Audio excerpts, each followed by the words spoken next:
All right, so I just made a short video. Maybe you saw that with my homemade, home designed gear overdrive here, and I'll demonstrate it again just quickly. Then I'm going to tear it down, and I'll show you how it works and how it's designed, and tell you about it. For example, it's modular, and so you can stack these things up. So it's about a. I'm not sure I'll be able to get this thing on. I twisted this shaft pretty severely. Well, I can't connect the. Oh, yep. I guess I can. I guess it'll work a little bit. You can also you can see, I'm barely spinning it. So I think it's about a 6.25 to 1 ratio. I wasn't too concerned with the math on it. But you can stack them up. So I can see you have all these hole patterns. I can stack these up in theory as many as I wanted, but stacking two of these is going to be like 40 to 1 or whatever, 6.5 squared. So I probably won't do more than two because it's already ridiculously fast. I just first designed it considering for my old school power drill, which is not lithium ion. And I did that because it has a 3-jaw chuck, whereas this doesn't have a 3-jaw chuck. But then I decided I could just make a socket adapter for it anyway and use this DeWalt 20-volt lithium ion instead, and brushless. And so, the old one is NiCad, I don't know, it's like 12 volt or whatever it is. I don't know what it is. It's not very powerful. But as you can see here, even though the shaft is quite twisted, I can get some pretty good speed out of it.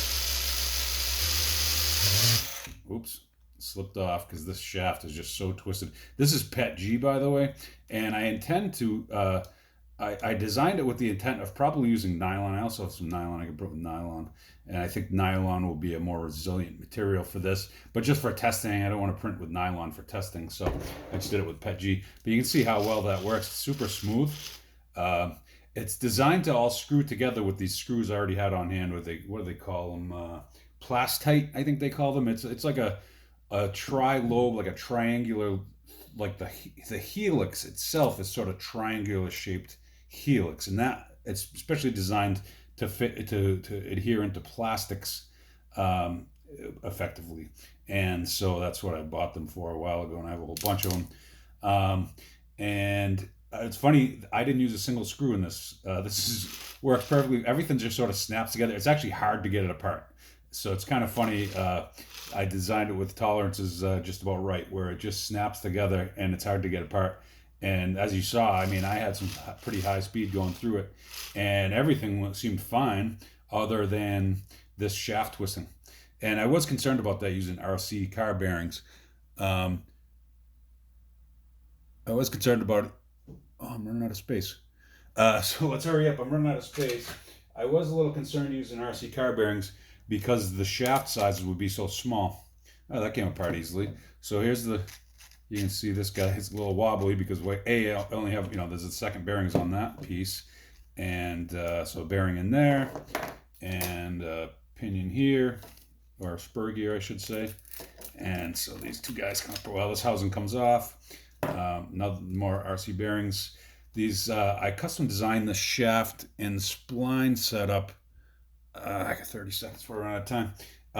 Custom designed the shaft and spline setup where it's like a 3-spline symmetrical setup. Works really well. I'm trying to get it apart. Okay, so here you go. It's basically 2 inner housings and 2 outer housings, and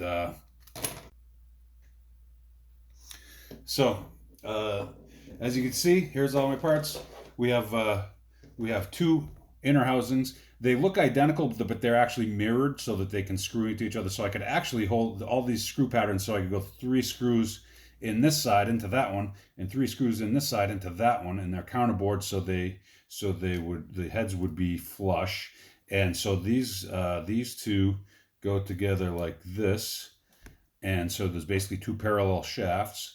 And then so the gears would go in here. You can see the bearings already on that shaft, and then this guy would go in here. And you can see I also have holes through here, so I can screw. I have this hole pattern here to screw the outer housing to the inner housing, or vice versa, and also holes here so I can get these, oops, misaligned, to these last three. You can see I did a little bit of 3D pen repair there because this end lifted off the print bed, and so the bearing wouldn't seat right. So I broke it off and I held the bearing there and I welded it back on with the 3D print pen. And anyway, I think it's pretty fun. I think I did something wrong here. No, that's right. No, that's right. Except for I lost my opinion.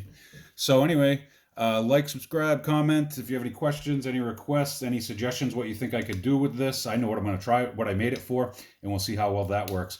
But any thoughts, comments, I'll be happy if you shared them with me. And share with your friends and subscribe and all that good stuff. Thank you. Oh, and I should mention, I imagine I'll put it up for download on Cults 3D. And so I will, once I get it up there, I'm sure I'll make another video. And let me know if you'd like this model. All right. Thanks for watching. All right, one last time for the fun of